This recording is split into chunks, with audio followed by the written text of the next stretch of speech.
You are listening to the Pencil and Paper Podcast Network.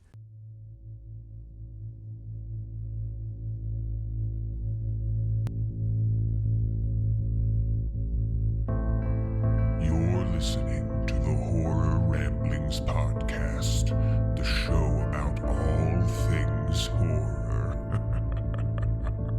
We hope you enjoy the show. Welcome to the Horror Ramblings Podcast. Your ears are not deceiving you. The dynamic, deadly duo is back. It is me, the terrifying, I don't know what else to say, Lester Blosser, joined by the Master of the Darkness, Stephen White. How are you today, Stephen? Should have said absent-minded because we're recording for the second time. And I'm going to call myself out because I forgot to hit record. So luckily we didn't get too deep in. It's one of those days. We'll kind of jump back in. We'll just kind of talk real quick about what we were talking about. We were talking about the new Hellraiser film. We don't hate it, but it's not the best film ever. The Cenobites are a lot different this time around. The story is, as Stephen pointed out, which is crazy in our previous recording. We'll get to that maybe at another point. Yeah.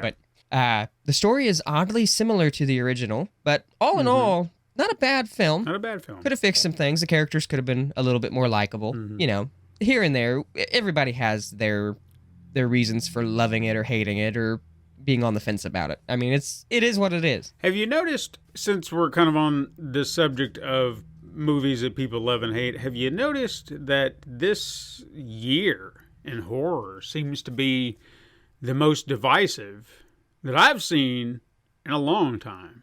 Yeah. Because and it seems to be with the horror movies that are remakes or touching on legacy characters.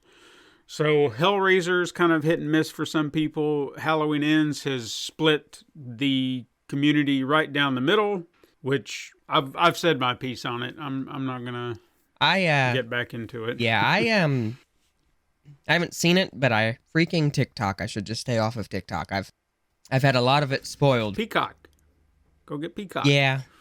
We normally make it a tradition to go as a family and see it in the theater, but no, I kind of had a lot of it spoiled for me, and it sounds like the way that it goes, the direction that it takes, is sort of what I had talked about with you on a previous episode of Michael basically transcending and a new Michael being born. But you see, how do I say this without?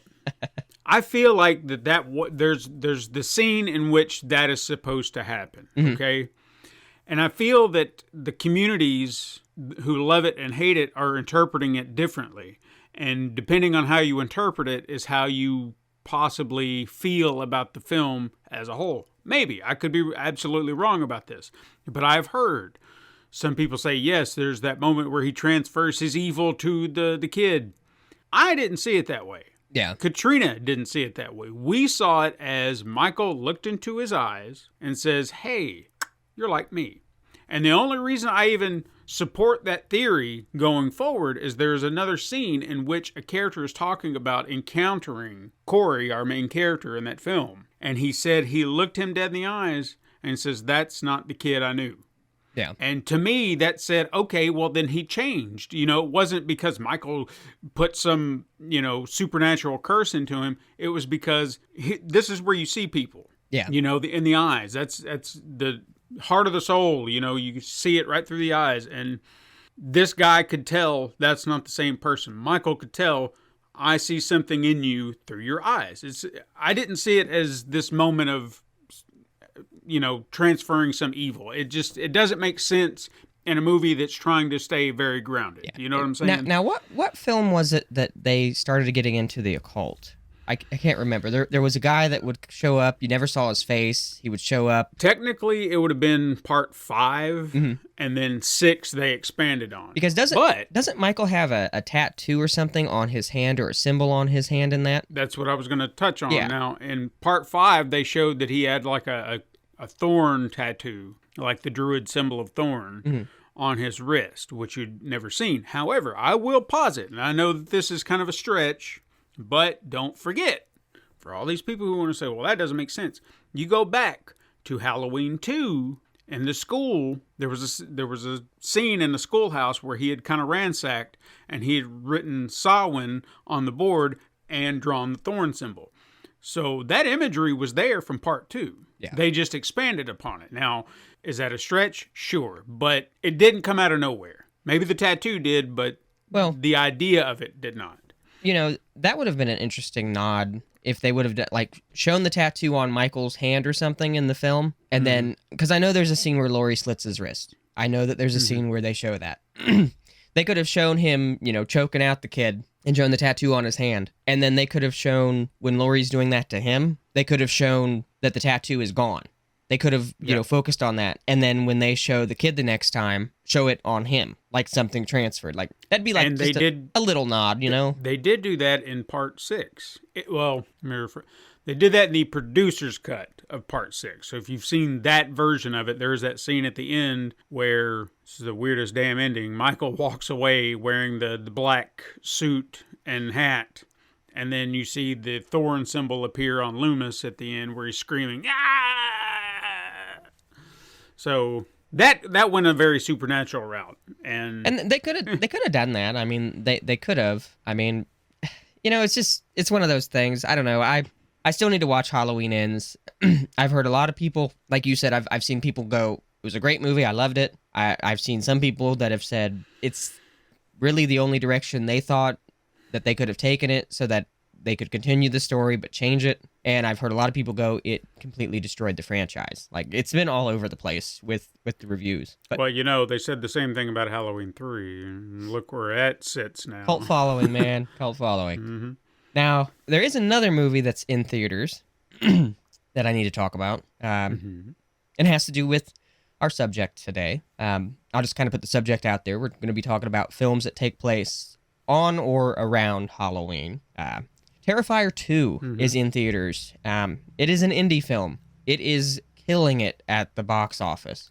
So much so, I was surprised to see it playing at our local drive-in. That is awesome. Yeah. Yeah, I was surprised by that. It is unrated, and if you look up any kind of news articles, they're talking about it everywhere. Like, the Howard Stern show talked about it. Not good. I don't think it was Good Morning America, but it was another one of those like morning TV shows. They're all talking about it. They're talking about how people are fainting, people are puking, some people are walking out in disgust. I just watched this. This woman was talking about it. It was a spoiler-free review, and she was like, "I'm a hardcore horror fan." She said, "I loved it." She said, "And I have never in my life ever seen anybody walk out of the movie theater during a movie." Now, I have a question regarding that. Yes. Okay, now, us being hardcore horror fans, we've seen a lot. Terrifier 2 is doing something that is really unprecedented if you think about it. Terrifier 1 came out with very little fanfare. I did not hear about it until it hit streaming services. If it did any kind of theatrical run, it was beyond me. I didn't know about it. Yeah. And it just was kind of always there on the...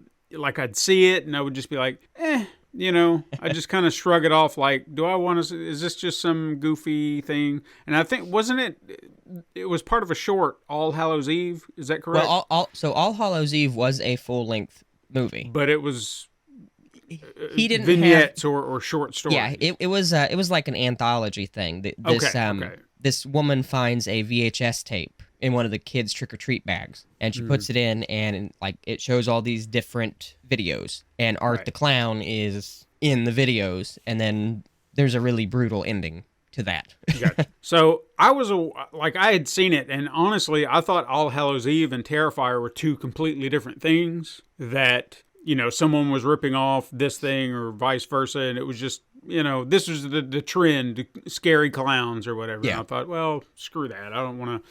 And so I still, to this day, have not seen Terrifier, and it's not because I don't want to. It was just, I dismissed it for so long, and now with it coming back up, I'm starting to realize there is a following, and maybe I need to check it out. Now, my question, long roundabout way of getting there, since it was, and you've told me how brutal it is. Yes, it's mean. It's a very mean movie.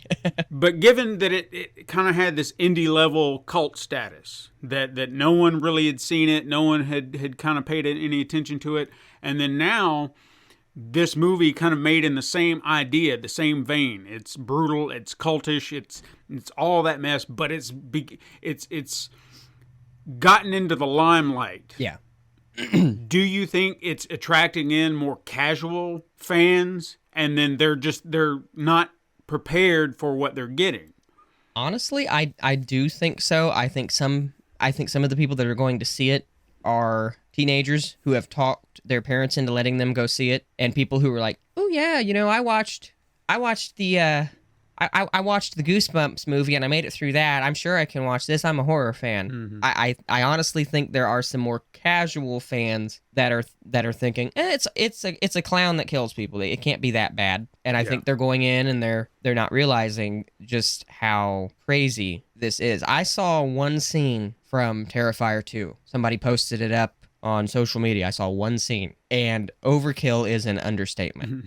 It is bloody. It is brutal. Art is, I will say this now, Art the Clown is going to become a new face of horror. He's going to be up there with the likes of Freddy and Jason and Michael and Leatherface. I can see him being in that capacity. I was listening to a clip from a podcast. It was me and TikTok. Here we go. These guys were talking about Terrifier, and one guy said, "What do you think the other slashers would say if they saw what Art the Clown did?" And like they were legit thinking about it. And the one guy said, like, Jason and them, and he's like, "Yeah, what do you think they would say?" And he's like, "Honestly, I think they'd be like, really, dude?"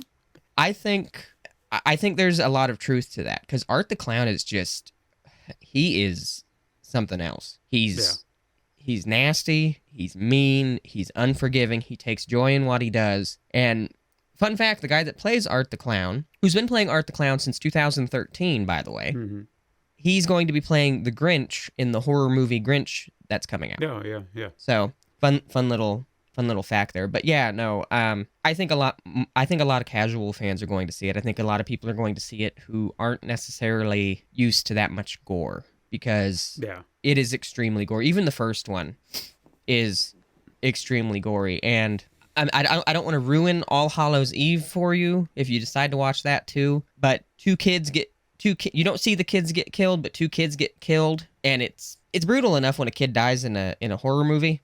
Yeah.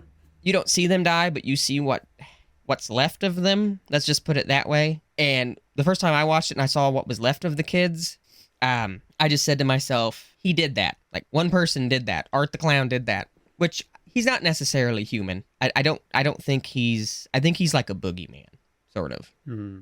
I don't think he's full-fledged human. Sure. But I mean, he carries a trash bag full of knives and all kinds of just crazy shit. He's got chains that have scalpels tied to the end of them, and he swings them at people and he laughs about it. Like, well, he doesn't even make any noise. He just smiles about it, and you're just like, what the hell? But yes, I'm happy Terrifier's doing well. Like, I'm really happy, especially that, it's an indie film. And I know some people are like, oh, well, it's only made like a couple $1 million. That's impressive, considering the budget wasn't that high for it, and it's getting talked about. It's getting onto the mainstream. This is what people want to see. This is why indie films are so great, because they do get attention. They do eventually get into the limelight. Some of them do, and they're fantastic films. And these guys, they didn't have a studio telling them, well, it can't be that brutal. It can't be like this. It can't be like that. It's an indie film. They can do whatever they want with it. And in doing that, they've created something that people are talking about and people are thoroughly enjoying. Mm-hmm. And I want to go to the movie theater and see it so very badly. I don't think I'm going to have the time. I know it's going to be streaming on Screambox. I'm not too familiar with Screambox. I don't know what all they offer. They've been getting a lot of exclusives lately, though. Like, a lot. Yeah, I've noticed that. And I don't want another streaming service. I know that I'm like so very on the fence about it, because I'm like, I really don't want to have to pay for another streaming service, but at the same time, I mean, they have Freddy's Nightmares, but you can also watch Freddy's Nightmares on Tubi for free. It has ads. I'm sure on Screambox it wouldn't have ads, but I don't mind to watch an ad as long as it's, worth it for the show. Yeah. But yeah, no, Terrifier 2, definitely want to go see it. Had to talk about it. 2 things. I know this is our second time recording, but 2 things that I have to mention real quick, just because I just feel like they need to be mentioned. Halloween is a special time of year, not just because of the fact that we're horror fans. My wedding anniversary is on Halloween, and my friendship with Steven was forged at my wedding, actually, which is hilarious. Mm-hmm. So my friend anniversary with Steven and my actual anniversary are the same. See? And this would be easy to follow. Yeah, right? I'll never forget about it. How long have you guys been friends? Let's see. How long have I been married? But there you go. Halloween is the subject of today's show, and not Halloween the film, but films that take place on Halloween or around Halloween. I had a lot of trouble with this at first because I got a lot of family-friendly horror films, and we can talk about that, but I don't know about you, but I know we kind of talked about that off the podcast. Yeah, it was a bit of a task trying to find stuff, and I could kind of understand why. I mean, you have Halloween movies, and you don't want to be associated with Halloween the film or the franchise. So how do you do that and not be reminiscent of that, or how do you make it your own? There were a few, but yeah, they were less common in the horror realm, or at least it seemed that way, versus family-friendly films where it's, hey, you know, we can do this on Halloween, and the kids will love it, and obviously it's an easier task to do. Well, let's kind of jump in. I want to get this one just out of the way real quick. Halloween itself, the original Halloween film, and these last few have taken place on Halloween. I would say that they are solid films, despite what people say about Halloween Ends. Yeah. But when I think Halloween films, I instantly think Halloween. So, do you remember the first time you saw Halloween? I feel like I didn't get into it until my teenage years, and I feel, to my recollection, the very first time I saw it, if I'm honestly not mistaken, I was at my cousin's house, and we, like, anytime I used to go visit and spend, about a week up there during the summertime or whatever, we would go to the local Blockbuster, we'd grab a couple of movies, and that would kind of be our thing. And we got Halloween. We'd never seen it. We thought, all right, let's get this and watch it. And I don't think I had seen any Halloween from beginning to end before that point. So it was like, I knew of the character and I knew of the movies, but I had never watched a Halloween from beginning to end. I think part 2 I'd seen on television a time or two and never really watched it, just kind of saw it in passing. But yeah, we sat down, VHS copy of that, never seen it before, and I was really blown away by it. Yeah. Like, there was just something about the energy about it, and I had seen countless others that had come before it or came after it that had replicated it, like, Friday the 13th or whatever other slasher you want to put in the same vein. But even at that age, probably say 13, 14, I'm ballparking here, it's been so long. But I remember going, damn, that was really good. Like, there was just something about everything, and I was just stunned and made me want to go watch the rest of them. Yeah. And I did. I think I was maybe 9 or 10 the first time I saw the first Halloween, and it was on TV. But it was, I think we had like one of the movie channels or something, because it was uncensored and everything. And it was a summer evening, I think, or I was on like break from school or something. And I remember it being dark in the house. I felt like I was home alone. And that's what freaks me out about Michael Myers even to this day, especially when I was a kid. The first time that I watched it, seeing him stand there and you didn't know that he was right behind you, and you're like, okay. Yeah. And then, of course, I'll always say that I'm always salty about the dog. The dog's name was Lester, and Michael killed the dog, which is just, but... He doesn't like dogs. I know. It kills me. I never got the chance to see the third film until later in life. And that's because whenever they would do... I used to watch it on AMC. They used to do the AMC... we're going to show all the Halloween films. It's a Halloween movie marathon. So I would sit there and I'd watch all of them. And for some reason... they didn't show, and maybe it's because it just wasn't popular at the time, they would not show the third film too much. like maybe every so often, or they'd show it, at like 3 a.m. when they figured most people were asleep. But I remember sitting there and watching through all of them, and I would definitely agree with you. There's just something about them. I enjoyed all of them. Even when Laurie wasn't in them anymore and he was chasing his niece, like, I still thought that was a fantastic idea.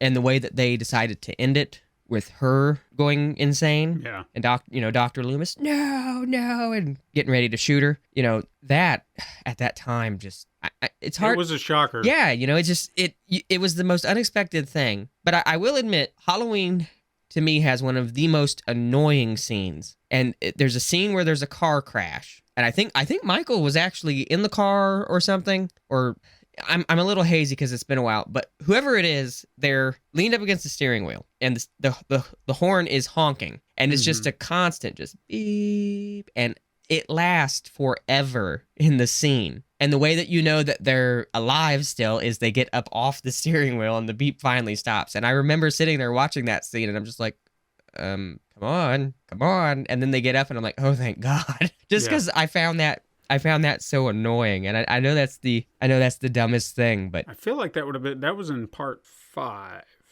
Yeah, because almost positive. Yeah, because I believe it's when he's chasing his niece, if I remember right. Yeah, there was a scene at a party, and he was in a car, and he was chasing her down in the car, and then she made kind of a mad dash, and then he hit a tree. Yep. And I'm almost positive that was part 5. I'm pretty sure that you're right. And I'll be honest, I liked H2O, and I did too. I didn't think, and I liked Resurrection for what it was. I know that sounds weird. I like it for what it was, just because it's so over the top. And I'm sorry, but seeing Busta Rhymes kung fu fight Michael Myers, it's funny. And even as he's talking through the mask, it annoys me. Come on, motherfucker, what are you doing over there? It's just. That was my best Busta Rhymes I could do. I'm sorry. And I love at the end, he's like, "You're looking extra crispy, Michael, motherfucker." It's so stupid that it works. And yeah, like, I still had a good time with it, and I love Halloween for that. Does the movie have its flaws? Yes, everyone has its flaws, but it's just so great. I'm so surprised. Like, somebody had released some Rotten Tomatoes ranking list, because that all matters, and somehow The Curse of Michael Myers is the lowest on the list, below Resurrection, and that blew my mind. That is a little mind blowing. So, I mean, I understand Curse has its problems, but I can at least stand to watch it. Resurrection is such a hard watch for me, because I complained about it the other day, and I won't go into great detail, but it's just the fact that it starts off with one of the most, the fact that he snuck away from a death. Premeditated, mind you. Like, it was like, you know what? She's going to come back here and she's going to kill me. I'm going to swap bodies with this guy, and I'm going to sneak away. And it just felt so un-Michael Myers. Like, I'm just like, what are you talking about? You just snuck away? What? And so that bugged the shit out of me. I almost... And I feel like it hurts the ending of H2O so much more when I find out they planned that from the start. That was the idea. So when you saw his head get chopped off, they knew what they were doing at the end of that film. And it kills the ending of H2O for me, because I thought it was so perfect. Right. So perfect. I'll agree. Ended. I'll agree with you completely. It's just... It's so out of character. Like, he would have just waited there and said, you know what, you're back dead, and I'm gonna just keep on going. The first time that I saw it, I didn't really question it, and then I'd watched it again, and I was like, okay, wait a minute, Yeah. This doesn't make sense. This what? He has never that's so out of character for him. I know he's done the whole, I put the sheet on, or I put another mask on to kind of sneak into something, but never to sneak away from something. Yeah. That's just what felt weird about it. And no one noticed. You can't tell me he has a normal looking face. So he just snuck away with the other paramedics, and they were just like, "Hey, Joe," and right? No one was the wiser. Like, You look He a had to have been beaten. Yeah, it's like, you look a little you know, different, and Joe. bruised. What happened Yeah. to you, Joe? What's going on, man? You look a little rough. You having a bad day? And then he What's just going kind on? of gives him that look with that crazy eye. Are you going to answer us? Yeah. I don't know. It's. Oh, Lord. I appreciate them trying to do something different, but it just felt out of character. Now, H2O has a lot of good scenes, but I love when I believe it's Laurie's man that he does it to, when he stabs him and he lifts him up with the knife. Yeah. Like- Gets him from the back. Yeah, like that, just thinking about that, like that's what actually inspired me. I know I've talked to you about it before. It would be fun to look at like the science behind how much strength a slasher would need to do things, and like that scene is what made me think about that. Yeah. Because Michael's just ridiculously crazy in his strength. And just a side note real quick, I saw something really funny. Somebody posted up a picture and they said, everybody says that Michael could beat Jason, but has Michael ever done this? And they showed the scene from Freddy vs. Jason where he had stabbed the girl's boyfriend and he bent the bed up and snapped him in half. Like, yeah, good point. Yep. I mean, come on. There's only one reason Freddy and Jason going toe-to-toe made sense, is because they are supernatural. I don't see Michael Myers as a supernatural character. If he goes up against Leatherface, sure. Fair game. Why not? I could see that. Pinhead, I know there was that whole Halloween thing. They've wanted to do Pinhead like a few different ways. They even wanted to do at the end of Freddy vs. Jason, they wanted to show Freddy and Jason fighting in hell, and chains would have come out of nowhere and attached to each of them and pulled them away from each other, and Pinhead would have walked out and would have been like, "What seems to be the problem, gentlemen?" Which I don't know how they would have turned that into a movie, but that would have been cool to see. Yeah, I mean, he's not a fighter. Yeah. Pinhead's not a fighter. It just doesn't work like that. Even though it'd be kind of fun to see Chatterer maybe, go up against him a little bit. I could see that. I know Robert Englund really wanted to do Ash versus Freddy versus Jason. He wanted that to happen. And he wanted Ash Williams to kill Freddy off for good. He wanted that to happen. And there's a That would have been a good way to go. There's a comic about it and everything, and that's what Robert Englund wanted. Like he thought that would have been one of the coolest things ever to do. And I would have loved to have seen it. I think that would be awesome. Oh yeah. Rights and all that. Jumping through the hoops of, who owns what. Now, You think that they could just, come to an agreement, and I guess money talks in the wrong ways. everybody wants their nickel. Now, here's a movie I just want to touch base on real quick. It takes place on Halloween. It takes place at a haunted attraction. I really wish they would do another one, because even though the movie didn't get the best reviews, I thought it was a pretty decent film, and that is Hellfest. Okay. Have you seen Hellfest? I've heard of it. I've never seen it. So Hellfest is about a psychopath who poses as a worker at different haunted attractions, and he goes on a killing spree. He just so happens to find a group of kids to go up against, and he kills all of them except for, obviously, you have to have your final girl. They think that they've won, but they don't. The ending of the film is what gets me, and I told you the guy lives, so I don't think this will spoil too much for you, because it's still a great movie. But at the end of the movie, the guy goes into a room, and you see a little girl sleeping, and you're like, okay, what's happening? And the little girl wakes up, and she goes, "Hi, Daddy." And he gives her a little stuffed animal that he got at this haunted place. It's like a haunted theme park. And then he goes into another room, and he opens this box on the wall, and there's different masks from all these different haunted attractions, so you know that he's doing this all over the place. Okay. It's got its problems. Like, some of the characters aren't as likable as you would want them to be. Sure. I really enjoyed it because one of the actresses in it, she was in the Scream TV series. It's the short-haired girl that was in the Scream TV series. I can't. Her name is escaping me right at the moment.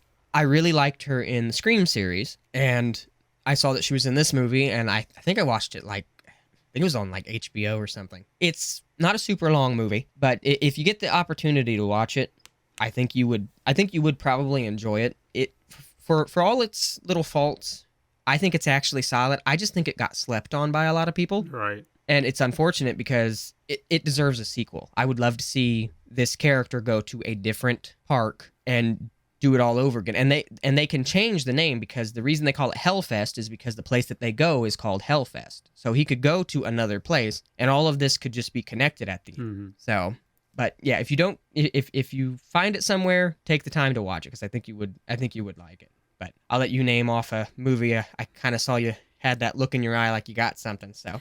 Oh, yeah, I've definitely got one. Real quick before I forget, because I wanted to talk about this, and this is a little sidebar, but the 101 Scariest Horror Movie Moments on Shudder just finished their list. The number one, I don't know if you want to know what it is or not. Go ahead. But I was overjoyed. Can you guess what would have made me so happy? That would have been the number one movie on their list.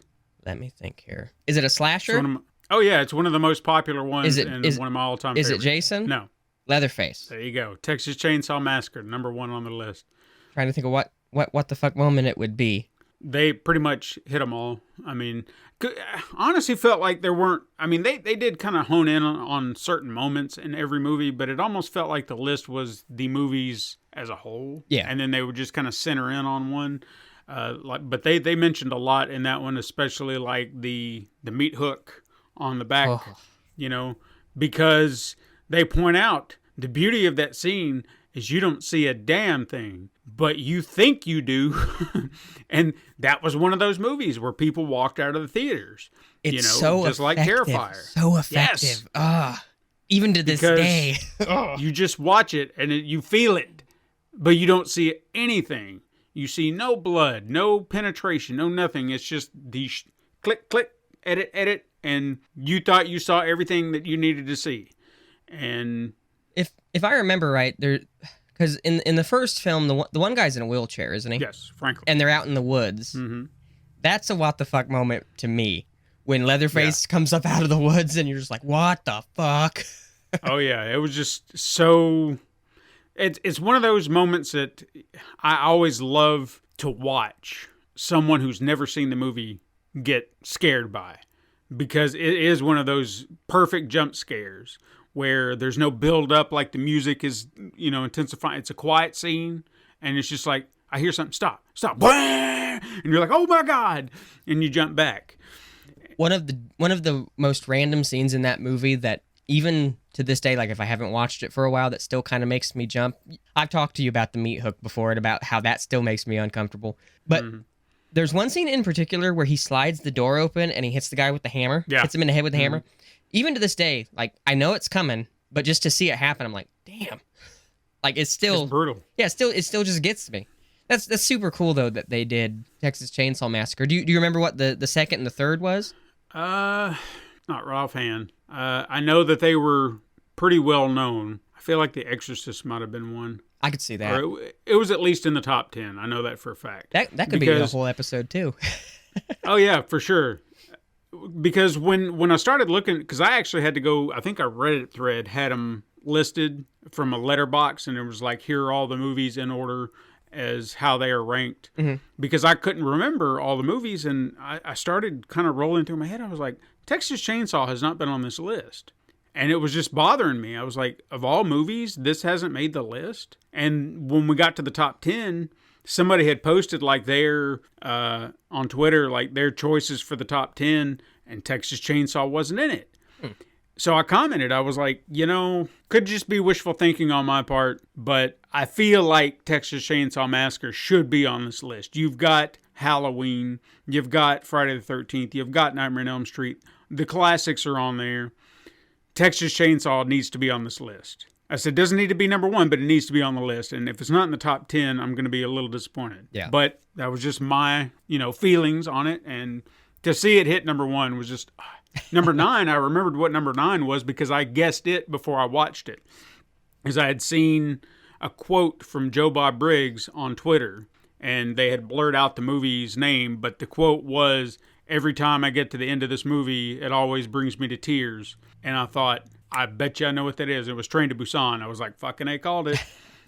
Because it does me too. I get, makes me emotional.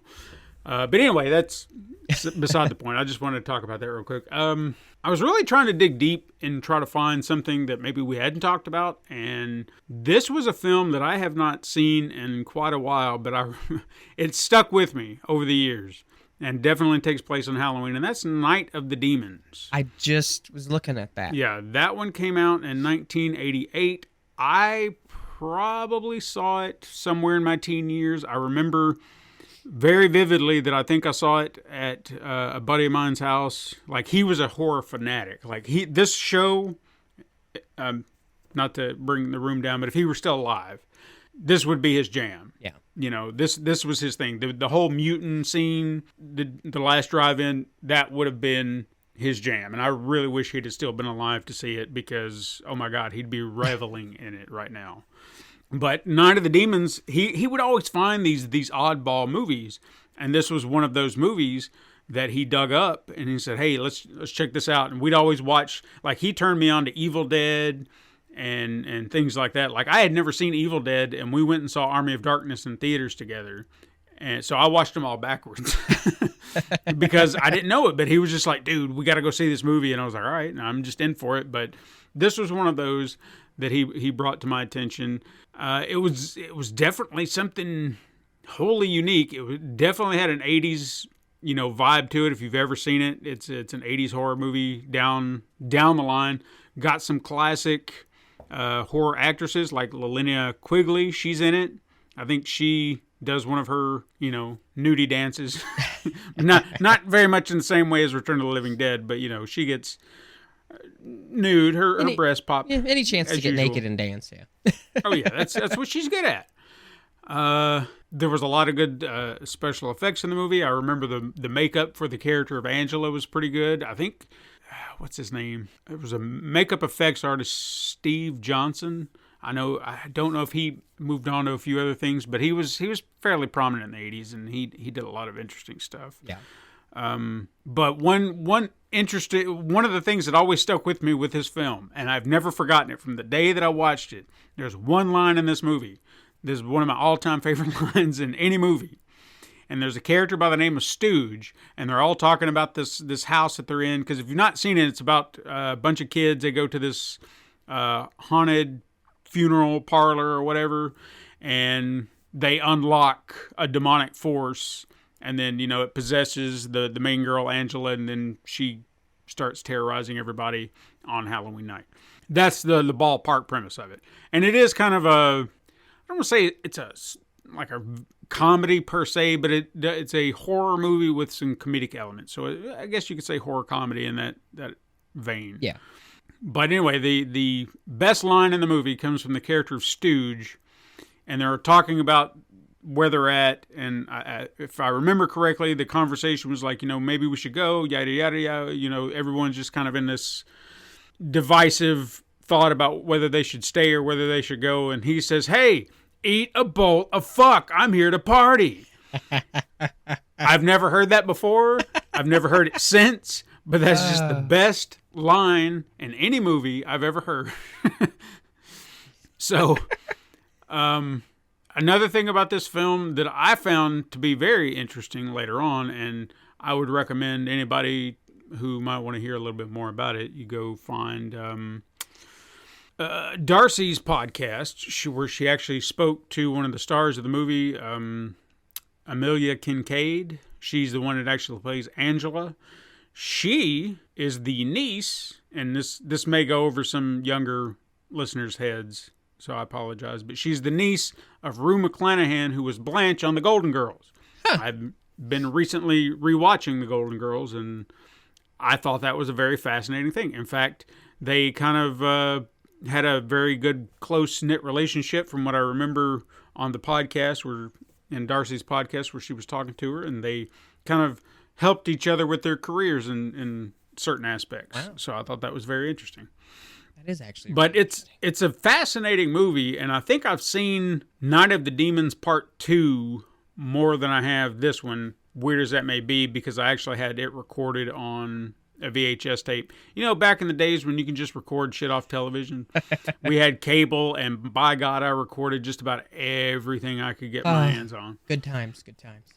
Yeah. Now, but no, I highly recommend Night of the Demons. Now, the second Night of the Demons, I'm trying to place a movie. Maybe you might know it. There's a movie I believe it was from the 80s, and maybe I'm just losing my mind, where basically these people, I don't know if they like release a witch or what happens, but she basically turns everybody into whatever their costumes are.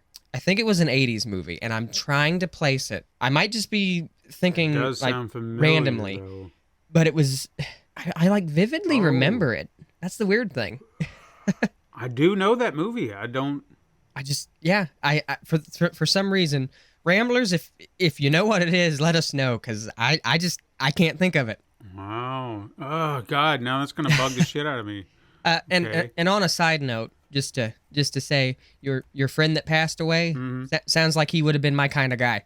Oh yeah. He was one of, like, he was. It was the oddest thing, and something, you know, people go through their own things, and I don't know what was going through when he passed. You know, tragic end. That's all I'll say about it. But he was the coolest guy. You know, you take a look at our time in high school and even in grade school. He was the guy. He was the popular kid. Everybody wanted to be his friend. Everybody wanted to hang out with this dude.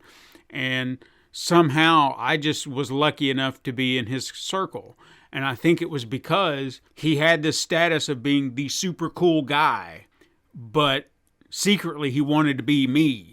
You know, in the sense that I loved comics, I loved movies. These are my passions, and he related more with me than he did the popular kids. Yeah. He had that love and passion for all these things, and you know, to be a nerd at the time, it just wasn't hip. It wasn't cool, and you know, there were times I would hide it, you know, where I was just like, well, I don't want to get made fun of. But you know, when I hit a certain age, I said, fuck it.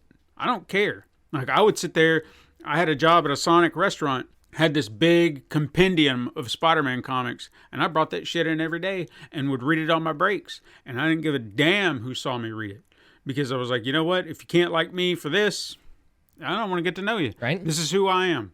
And I don't know if that followed him forever, but I remember talking to his mom sometime after he passed, where, you know, I would invite him over all the time. I mean, he's the one that got me into The Walking Dead, for crying out loud, you know? Like, would bring me these books, the volumes, you know, of all the collected issues, and say, read this, man. He gave me like a stack. Yeah. The first 14 volumes, and said, read that. And I breezed through them in like a week or two. And it was like, give me more, you know? And, you know, he felt like he was a burden, I guess, because I was married and he wasn't, and felt like hanging out with me was just being a burden. I was like, dude, no. And I really wish he hadn't had that mindset, because he was just a joy to have around, you know. And it was nice to talk to someone, like you said, someone you had a lot in common with, someone you could just nerd out about. Yeah. Like, he would have been so excited. Like, he didn't even get to see Infinity War and Endgame, which he was so big into the Marvel stuff, and the Infinity Gauntlet saga was like, he was so excited for that and never got to see it. Didn't even get to see Logan, which really disappoints me, because I think he would have absolutely loved it, because he was a huge Wolverine fan. Anyway, I don't want to bring down the room. No, anyway, you're fine. I felt like he deserved a shout out. So yeah, he was a great guy. Anyway, I'm going to look up that other film that you were talking about. But you continue, because I got to figure out what that is. I have one. I don't know. I kind of stumbled upon this one, so I'm going to mention another film first, and then I'm going to mention this film. But we're going to talk about both, if that's fine. Okay. So Trick or Treat is one of my favorite Halloween films. It really cemented itself as a must-watch, at least in my book, for Halloween. And Trick or Treat is a anthology style film. It tells different stories. I was looking up films a while back, and I was like, I'll just type in Trick or Treat on, it was some random streaming service. I just typed in Trick or Treat to see, you know, if anything else would pop up, and a film called Tales of Halloween popped up. I've heard of that, yeah. It's an anthology film. They have some really just crazy stories in it. There's one about checking your candy, and there's this monster. It kills the story's about this little boy who his parents wouldn't let him have any candy, and his parents ate all his candy, so he killed his parents and he ate the candy out of their stomachs. And I know that. That sounds familiar. yeah, and his spirit like comes back. And if you eat candy on Halloween night, you're supposed to wait. If you eat it before, he'll come and he'll kill you and he'll rip the candy out of your stomach. And that happens. Yeah. One of the weirdest things that happens in it, though, there is I don't know if they were doing a like Jason and Leatherface hybrid, but he kills this girl and this little spaceship lands and this little claymation alien comes out and he like stomps on the little alien and the alien possesses the dead body of this girl and they end up fighting. And it is the cheesiest thing I have ever seen in my life. If you get the chance, though, do yourself a favor and watch it because it is. You ever watch something so bad it's good? That's exactly what it is. It's so bad that it's good. But it's called Tales of Halloween. I wanted to give that a shout out before I talk about the film Trick or Treat. Okay. Trick or Treat is a hidden gem.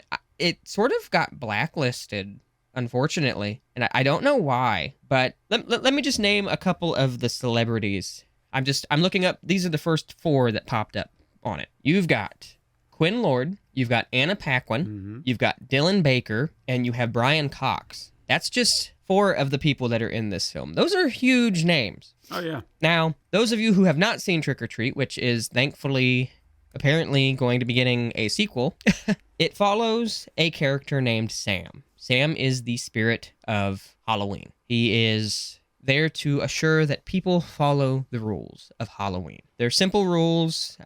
One is do not blow out a jack-o'-lantern on Halloween night. Always check your candy. Be respectful of the dead. And there's one more rule that I'm forgetting. But the story follows 4 or 5 different characters and the events of a particular Halloween night. And the thing that connects all of them is Sam. I watched this film just out of randomness. I saw it. I thought the cover looked cool.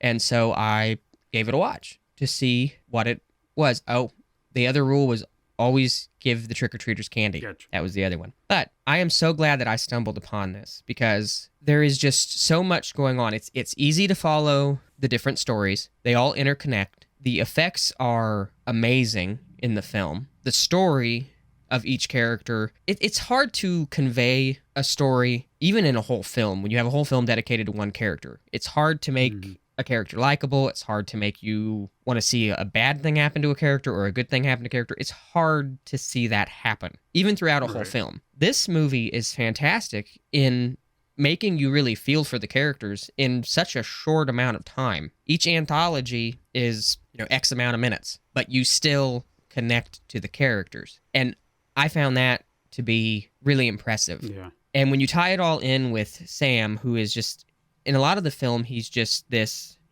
character that's just there. He's not doing much. In the beginning of the film, he kills someone. You don't really see him kill them on screen, and you're like, okay, cool.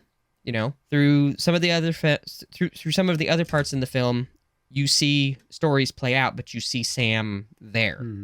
And then at the end of the film, you get the big reveal. You see what Sam looks like without the sack on his head, everything else. To me, it's just one of those films that it's an easy watch. If there was no nudity in it, I would honestly let my son watch it. If I can find like a PG-13 version, I would probably let him watch it. If they ever played it on television. Exactly. That I've been hoping, I've been looking to see if they're going to play it so that we can watch it that way. I mean, he's dressed up like Sam for Halloween this year. That's awesome. Yeah, he likes the character. And not to talk crap about any costume company or anything like that. I won't mention names, but I got some costumes that were not as good of quality as I was hoping that they would be. And I have a pea coat at my house that I absolutely love, and the buttons fell off of my son's Sam costume.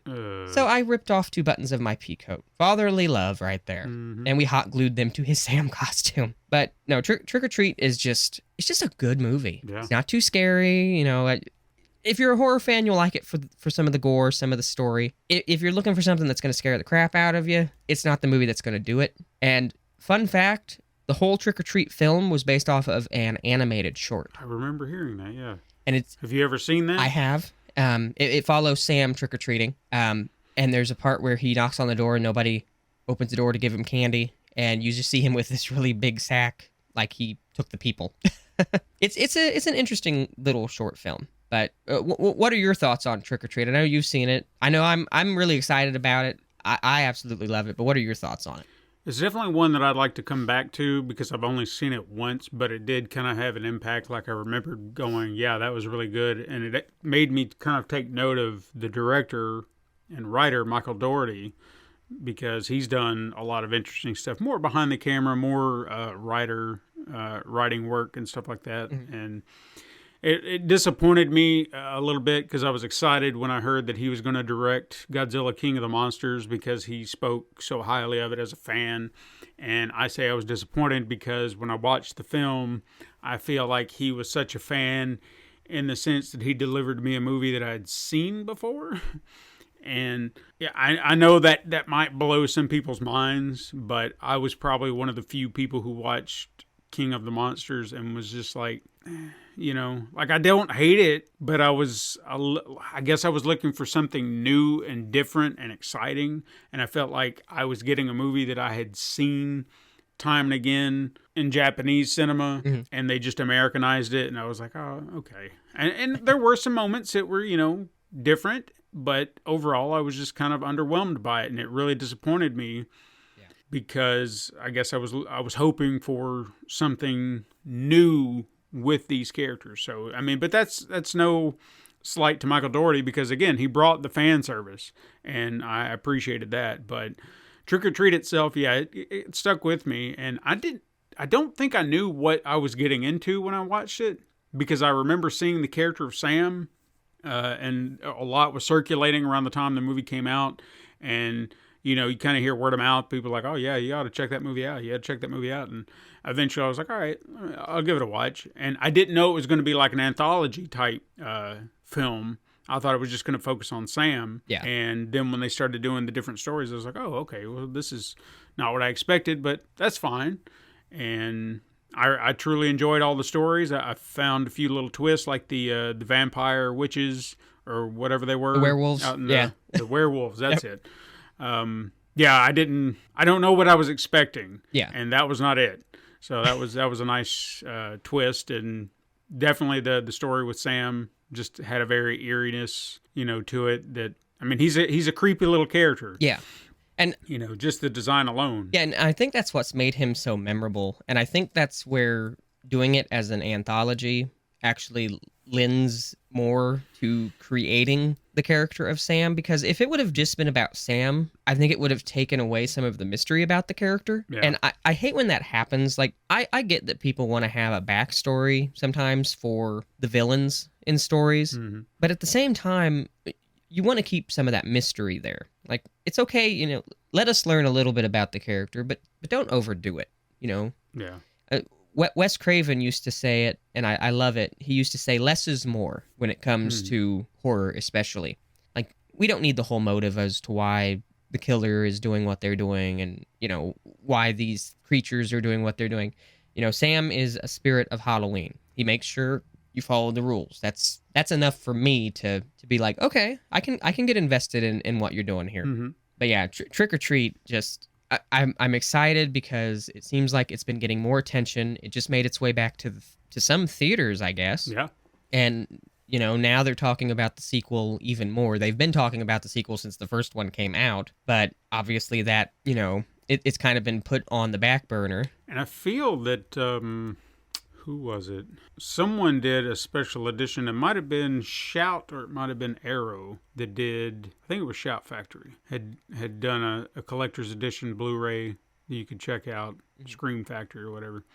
Definitely worth, if you've not seen it or if you're looking for a good copy, that would definitely be where you'd want to start, because Shout Factory, as I've said before, I'd love to have them as a sponsor because they do amazing work on the restoring movies, doing them proper. I know that there was this is the only time I've ever heard anyone really complain, and I get it, from a certain perspective.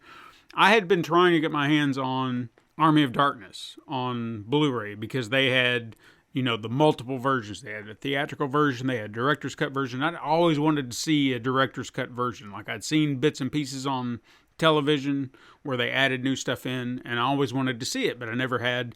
I always seemed to miss a drop every time a new version would come out, and then Shout Factory had one, and I kept my eyes on it for so long, and eventually they sent me a notification saying, hey, this is back in stock if you want it, and I was like, hell yes, instant buy, and I had it.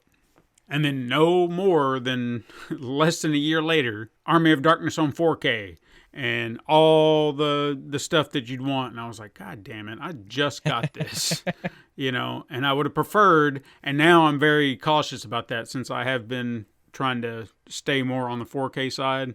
If there's if it's not on Blu-ray or if it's not on 4K, but I see it on Blu-ray, I'm holding off for the hope that it'll get that treatment at some point. So I'm being very cautious about my buys now. Right. But yeah, when that came out, people were a little upset because all the movie or like several cuts of the film were being transferred to 4K except the director's cut. Mm-hmm. And people were like, why is this not getting a 4K transfer? Why is everything else getting that? And you're just giving us the Blu-ray. It's not worth it.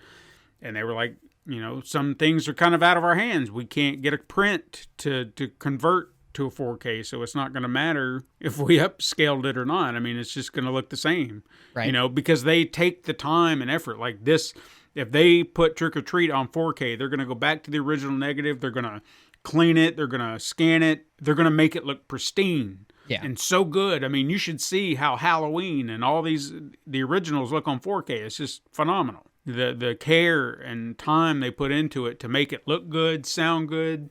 So I give them a high recommendation. So if you're looking for a definitive version right now, I would go to Shout Factory and take a look at what they've got. Yeah, I've always heard fantastic things about Shout Factory as a company as a whole. Mm-hmm. And I know a lot of the good quality stuff I've seen was actually from when we came to visit you guys. I kind of looked at some of your collection and was really impressed with. I mean, everything, even down to the packaging. Like they take the time. The fact they give you a choice. They'll give you new artwork and then a reversible slipcase to where you can display the old artwork. So whichever you prefer to display. I personally will do it both ways. Like the slip cover, if it's got a slipcase that you pull it out of, that's the new art. And then when you pull out the case, I flipped it and have the original art so you can see both. Yeah. And I like that.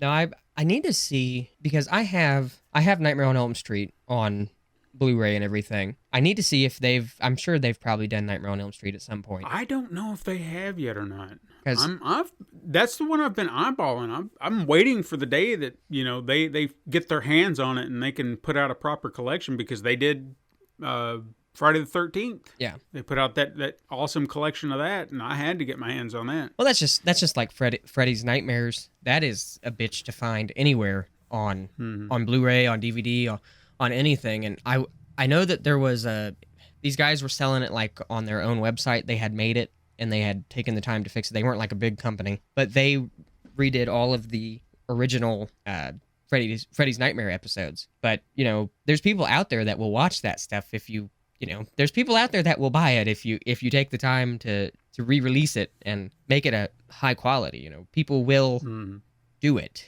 So. Oh yeah. But did you have any luck finding that film? I figured I'd ask you real quick. I did all sorts of different Google searches, and I couldn't come up with a damn thing. It's eluding me. If it doesn't exist, then I guess we need to make it.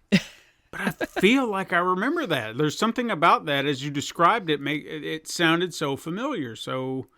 Yeah, we may have to go on Twitter. We may have to hit up the Mutant fan. Maybe they know. I cannot find it. Now, yeah. There's a lot of good horror movies that release on Halloween. Of course, if you're a parent or a kid at heart and you like family movies for Halloween, you've got a lot of good choices there too. Mm-hmm. We can always come back to horror films, but I just wanted to kind of bring up a couple like off the wall, like family type movies. One movie that my son really loved from 2006, Monster House. Mm-hmm. Not much to say about it. It's about a house that's alive, and at the end of the film, you find out that it's actually really sad, like pulling at the heartstrings with the animated movies. But there's not much to say. It happens it happens in October. It happens around Halloween. That all this stuff happens in this film. And I'm not even really sure where you can watch it. I don't think it's a Disney movie. If I remember right. I think it's I'm trying to remember what. It felt like one of those off like a Sony product or something like that. It is available on Hulu. There you go. See. Hey, Steve Buscemi does a voice in it, so I mean, can't beat that. Hi, I'm Steve Buscemi. I'm talking like the house or something. I don't know.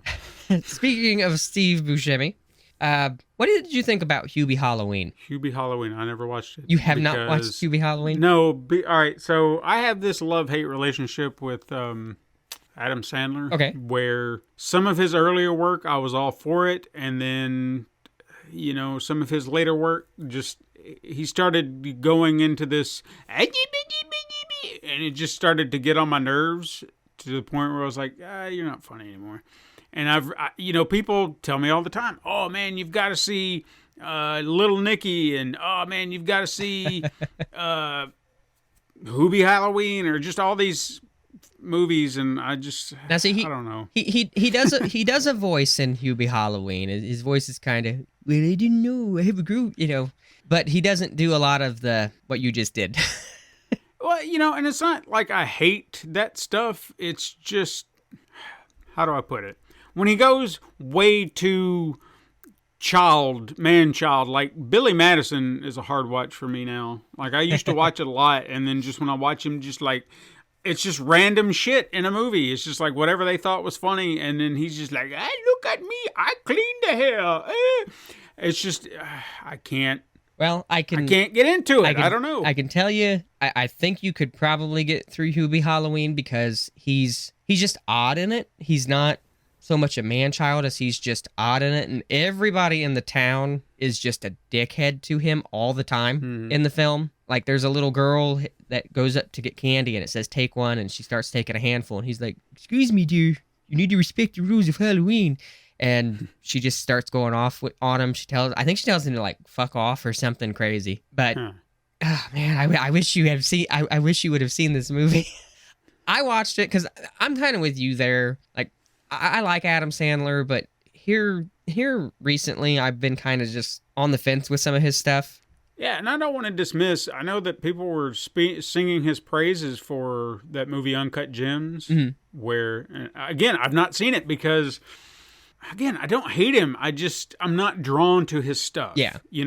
Like I've heard great things about that film, but I'm not seeking it out. Yeah. And I do love watching like Happy Gilmore and The Wedding Singer. I love those movies, but I just... Have you seen a trailer or anything for Hubie Halloween?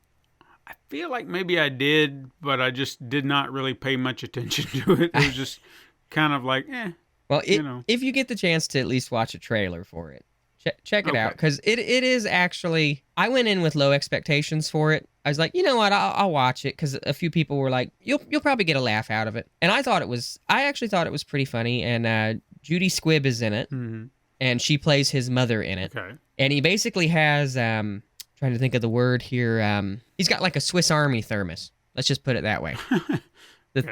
His thermos can do just about anything you can think of. It has some over-the-top stuff, but I mean, it's got like, Rob Schneider's in it, Steve Buscemi's in it, you've got Judy Squibb, you've got Adam Sandler. I think it was he dedicated the movie to, this is going to sound awful, one of the kids that played in Grown Ups. I think he played like his son or something.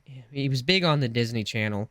He had like seizures or something, and he passed away. He was only like 20 when he passed away. So he dedicated the movie to him. But I think the thing that made me like it is like Adam Sandler's wife is in it, his kids are in it, and I really liked the characters. Like they're just entertaining. There's a guy named Lester in it, and I hate it because he's a loser in it. I'm like, why is my name always associated with rednecks and losers? Maybe I need to rethink my life, I guess. Right. But no, it's one of those movies. It's not scary. It's funny with how scared he gets. Right. And I know there's his name. God, I sound terrible. I'm on the Google. Give me one moment. He's on the Google. Well, while you're on the Google, Ray Liotta. Ray Liotta. He's in it. There we go. He's in it as well.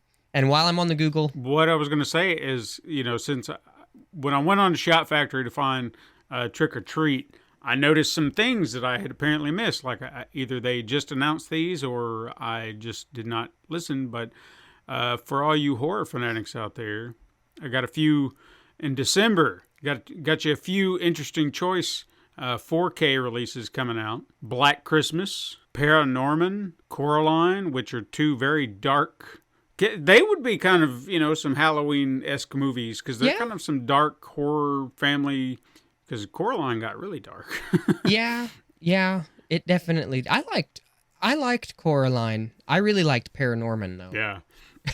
And finally, Carrie is coming to 4K. So if you like that movie, it's a very interesting movie. I know that was on the list of things, the 101 list. Anyway, Carrie. I'm sorry.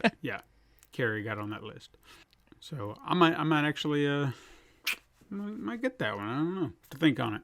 Now, just a few other horror films that have to do with Halloween that are kid-friendly, family movies. You've got, like, the Halloween Town films that were from Disney. Really cool special effects, especially since they were, like, made-for-TV films. Yeah. Some really cool special effects. And they did have some Hollywood royalty in them. You had Debbie Reynolds in it as the grandma. I remember watching the Halloween Town films. I watched like the first two, and then I was done with it. I didn't want to watch anything else after that. Hocus Pocus, which I have not watched the sequel yet. if you want to hear a breakdown of that, our good buddies over at Podcasters Disassembled just dropped an episode that kind of features myself and my other podcast co-host, Lacey Finley. We joined to talk about Hocus Pocus. I had not wanted to revisit this film, and they said, "Hey, you want to do this?" And I was like, "I guess."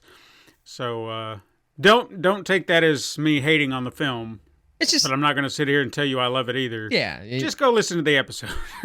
Honestly, Hocus Pocus to me is one of those movies. If it's on TV, and I'm downstairs and it's on, I might chime in and look up and watch it every so often, watch a little bit of it. I haven't even seen the second one yet. But kudos to them for doing. It's been almost 30 years, 29 years in between the films. And people can love it or hate it, but hey, at least they did it. Sure. And I have to give credit to, you've got a really good cast, and I always forget, and it makes me feel so stupid that I forget. Her name just like got right past me here. What movie are we talking about? It's still Hocus Pocus, the heavy set. Oh, Kathy Najimy. Yes, which she's in the original film. She was the heavy set witch. Now I think she's skinnier than all the other ones. I always forget that she does Peggy Hill's voice on King of the Hill. Yeah. I always forget that, and every time I see it, it surprises me. But I wanted to give a shout out to Mr. Billy Butcherson, which is Doug Jones, who is extremely talented. And people don't know it because every time you see him, he is in makeup. I mean, he was the creature in The Shape of Water. He was in Pan's Labyrinth. He was Abe Sapien in Hellboy. I honestly feel that he should be not to put someone in their grave early or anything, but I think he would be an appropriate replacement for C-3PO when Anthony Daniels passes. I could see it. Because he's the right build. I think he would be, if they needed a replacement, I think he would be a good one, if he wanted to do it. And, speaking of Hellboy, I don't know if you saw this. This was a few years ago. Ron Perlman was like, do I want to play Hellboy again? Hell no, but I owe it to the fans, so let's get this shit made. Right? I'll give him a shout out for that, because that's pretty badass. Hey, they left us on a cliffhanger, damn it. Yes, they did. But no, Doug Jones though, I have to give him. He was probably the most likable thing about Hocus Pocus as Billy. But I just give him a shout out anyways, because he's a very talented guy, and he's been behind so many characters that are just amazing. And people don't realize it because he is in makeup, to where you can't tell who he is at all. I've even heard somebody say that it'd be interesting to see him be the new Freddy Krueger. I think he's getting a little too old to do that. That's a young man's game. It's just like Robert Englund said he thought Kevin Bacon would be a good replacement. Kevin Bacon's only like 10, maybe 12 years younger than Robert Englund. Yeah. Need younger people to do this stuff. And it's completely possible. I mean, we got an amazing new Pennywise, despite what anybody might say. Just fantastic. Then again, the Skarsgårds that's a whole family of talent right there. Oh yeah. So one more kid movie, and we've talked about this one before because good old Wednesday Addams. She said this was the movie she felt like she acted terribly in. Casper. Yeah. Casper is a fantastic little Halloween film. I enjoy it. I did too. And I love the nod to the Ghostbusters in it with Dan Aykroyd. They had a solid cast. And for it being a kid's movie, it actually had a really meaningful story. Yeah. And it could have easily dropped off and been kind of hollow, the entire story, but it really does work on a lot of levels. I was really impressed with it. I mean, every sequel past it, well, yeah, I can't speak to, but...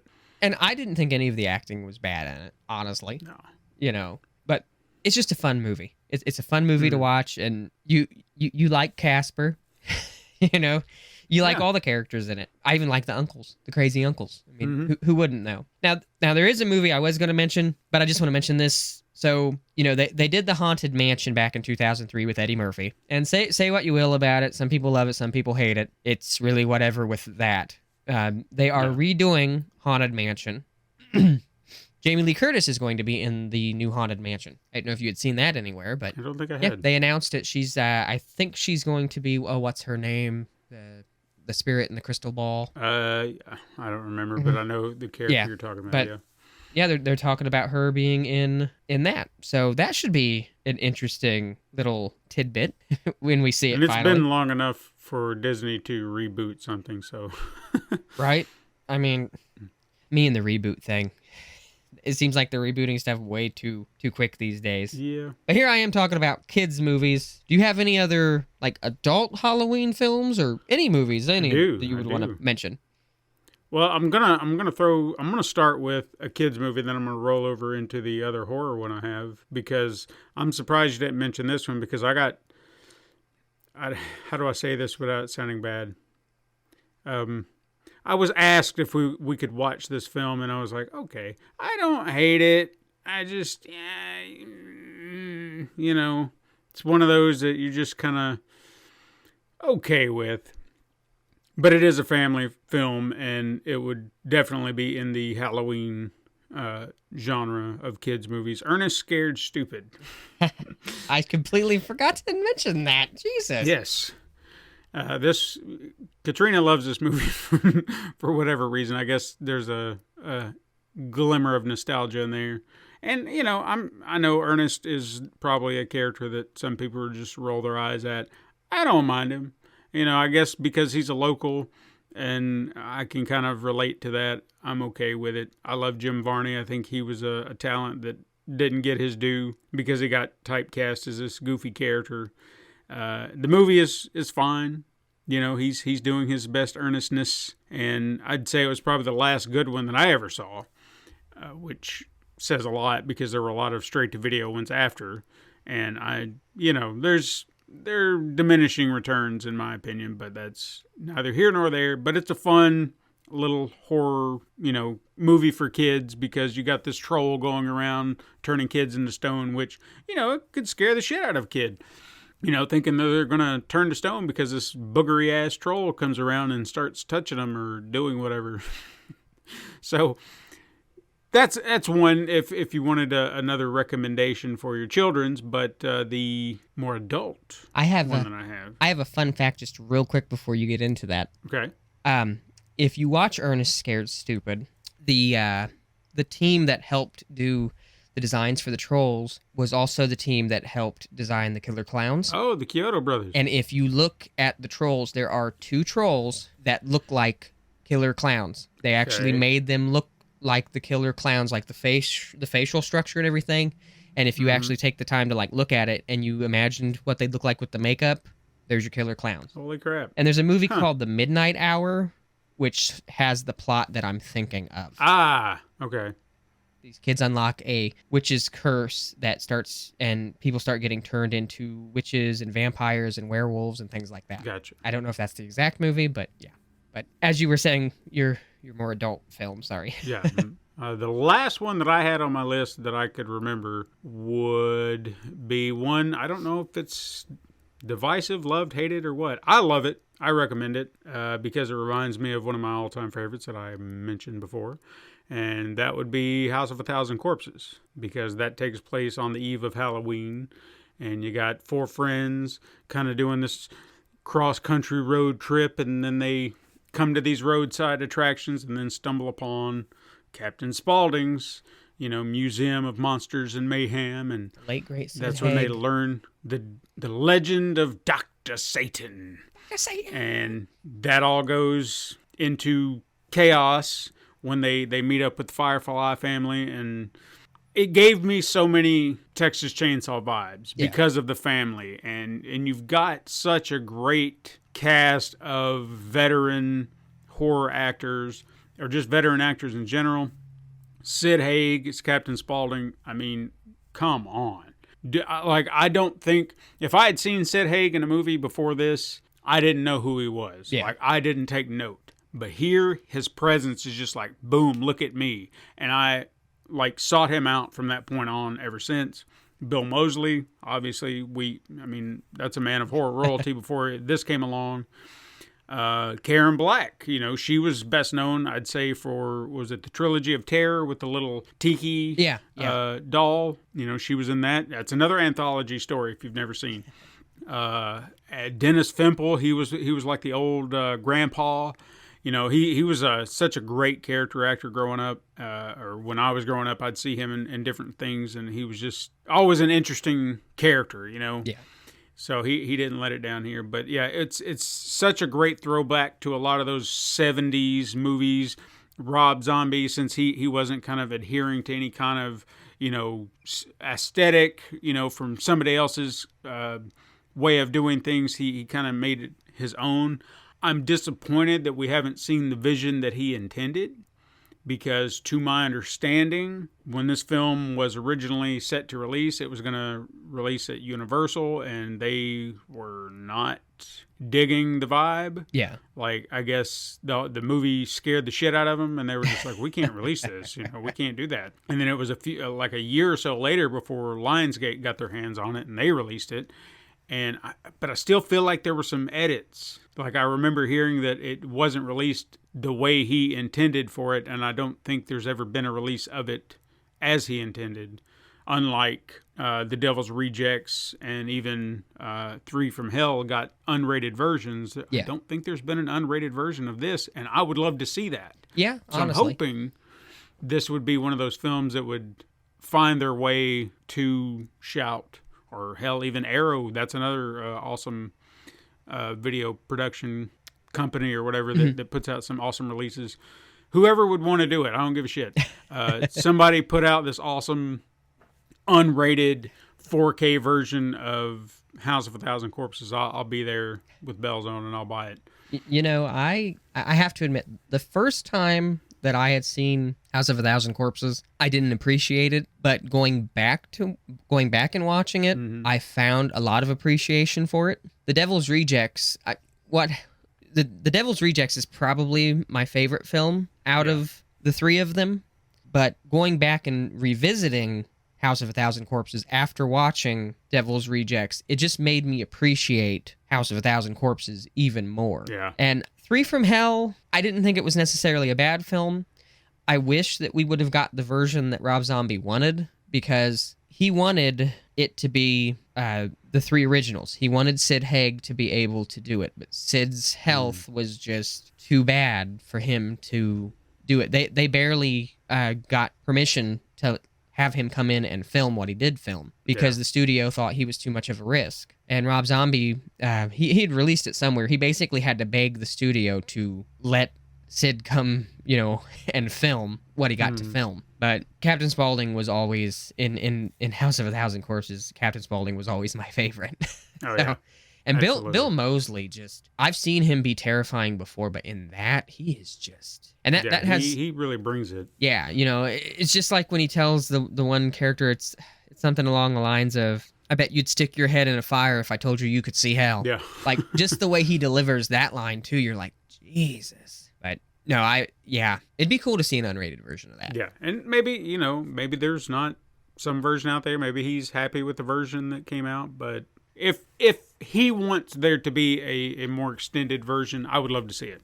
Yeah, I hope he gets back into, I know he did the Munsters as a labor of love, but I hope he gets back into the more horror aspect of filmmaking, because I'd love to see another horror film from him, because he's done quite a few. His most popular ones are House of a Thousand Corpses and Devil's Rejects and Three from Hell. Those are his most popular. And say what you will about his Halloween films, love him or hate him, I love the version of Michael Myers that they gave us. I thought he was really vicious as far as his kills, and I think they picked a perfect Dr. Loomis. Yeah. Which, God, he's getting up there too. Malcolm McDowell, he's I think in his 80s now. Yeah. All of the greats are getting old. For sure. But no, I hope he gets back into the horror side of things, because it would be really cool to see him put some other stuff out there. But I don't have any other Halloween films that are really jumping out at me. I'm sure that there's a lot that we've missed. I kind of threw together a few that I thought were kind of prominent. Did you have some other ones that you? No, I honestly, just as we were sitting here talking about the family ones, there was another one that kind of came to mind. Not that I want to go into great detail about it, because I don't really have much to say. But if you're looking for another just off the wall, family-friendly horror film that maybe you'd want to show your kids, it could be a fun time that's a little spooky, a little silly, go over to Disney Plus and check out Mr. Boogedy. I would recommend that and its sequel. They were kind of fun little throwbacks to some ghost stories, and I remember them growing up, and I was surprised to see them show up on the platform, honestly. So definitely check them out. I think they're fun little family-friendly Halloween movies that do take place on Halloween. You just made me think of another Disney movie. I'm trying to remember the name of it here quick. I think it's called Under the Bed. Maybe. Hell, I might be thinking of the movie that you're talking about. The movie I'm thinking of is basically imaginary friends. If they get forgotten, they basically become like the boogeyman. Oh. And it was a Disney movie. Here we go with Google again. Hang on real quick here. Let's see, because I know that it's on there. I'm a little salty with Disney Plus, though, because I really loved the movie called Under Wraps. Yeah. And they have Under Wraps on Disney, but it's a remake. Oh, weak. Yeah, like I want the original. And well, maybe in time. I'm hoping. Like, they don't even have Phantom of the Megaplex, which was another. It was just a cheesy TV movie, but I miss those cheesy movies. Another thing that people could watch, too, it was on in the 90s a lot, and it'd be fun just to do as like a spooky evening thing. You could watch Are You Afraid of the Dark? Yeah. That was a really good show, and it was kids telling horror stories, and it would play out the stories as they were telling them. The movie I am thinking of is called Don't Look Under the Bed. Don't Look Under the Bed. I don't know if I've ever seen that. It's a...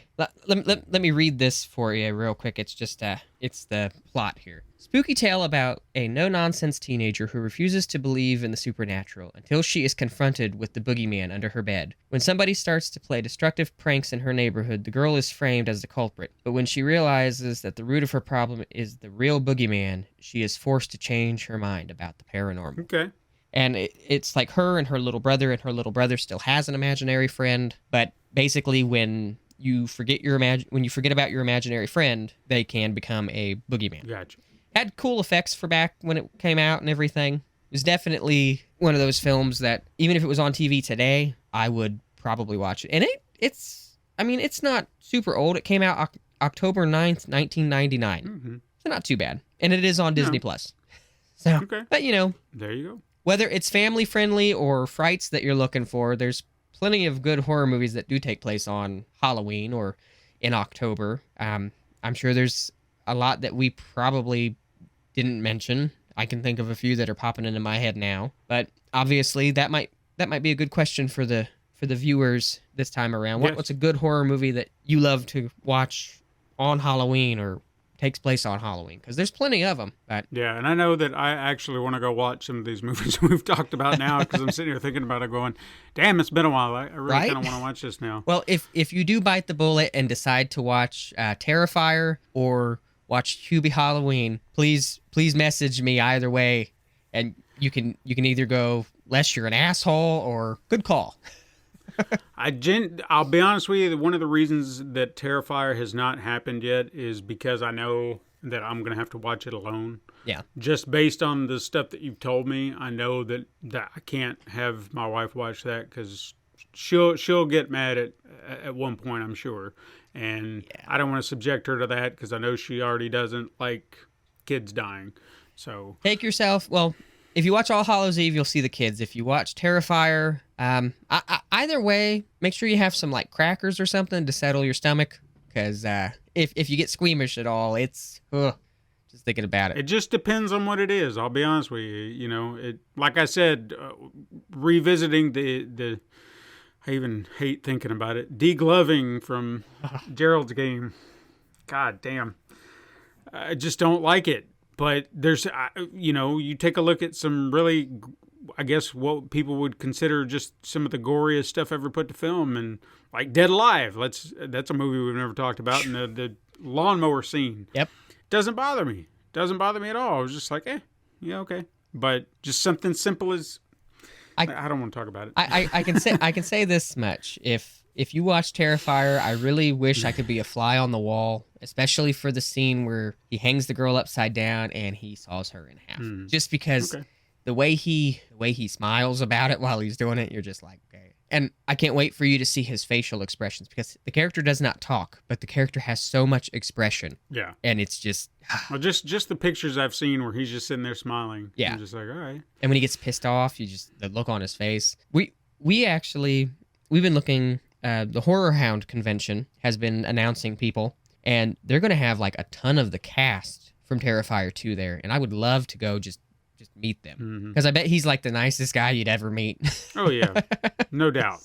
But yeah, I don't have anything else. If you don't have anything else, you can tell the people where to find us because you're best at that.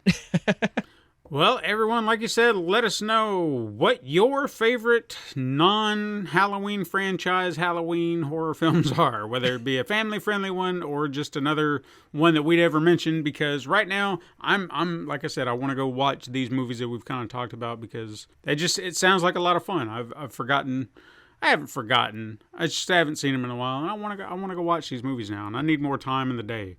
Need to start having like 48-hour days. Anyway, if you've got more to say and a tweet just won't cover it, send us an email and give us just a whole list of movies that we didn't talk about today. And if you love social media groups, you can follow us on Facebook and join our Facebook group and tell us over there. And all your other fellow horror fans like yourselves, what all the horror movies that we forgot that take place on Halloween. And if you can find us on Instagram, see an assortment of horror images, maybe we'll think to put up a few of these this week if we can think about it. If you Discord, you can join us over on the Discord at Horror Ramblers, or our Horror Ramblers room within the larger context of our Discord page. That's what I'm trying to say. We got a new follower just the other day. Let us know about all that stuff. If you're feeling generous, want to support the show, you can head on over to patreon.com/pencil and paper productions. Chucking a buck can help this and other shows like it grow. In fact, not to pull support away from ourselves, but our pal Johnny Brennan and Yuki's Patreon buffet kicked off Monday on Halloween. So if you're wanting to go support someone a little bit more popular and awesome, you can go do that over there. But you can support us too if you want. We'd appreciate it. Just saying, yeah. But I know we're not as cool as they are. Anyway.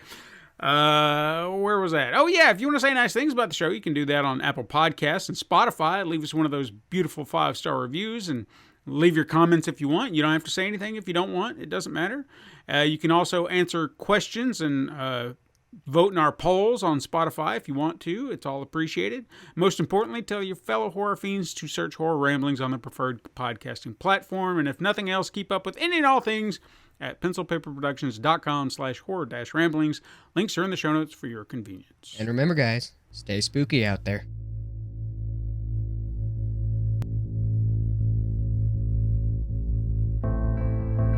This has been the Horror Ramblings podcast.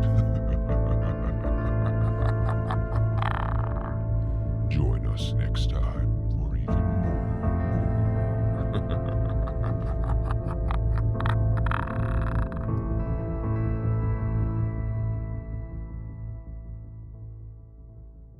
This has been a Pencil and Paper Podcast Network production.